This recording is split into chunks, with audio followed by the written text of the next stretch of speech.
Hi everyone, this is NYX eyebrow powder and we get the gel to apply the powder, and this is the darker powder and this is the lighter powder. Also we get a small brush, angle brush, and this is the spoolie, just a small spoolie. And now I brush my eyebrow hair with a spoolie,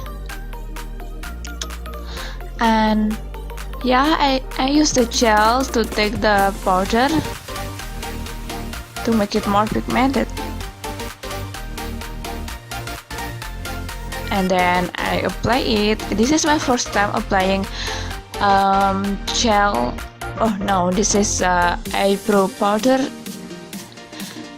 It's more hard than using a pencil.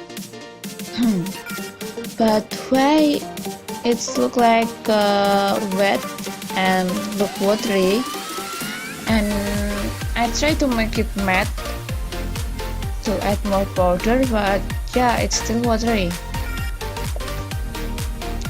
And I think the brush is very small, so that's make me more harder to apply it. Maybe it's if it's so big and long, it will more easy.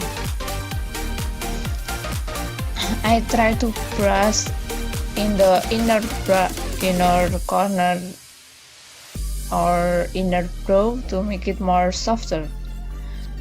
But yeah, just like this. So bye bye.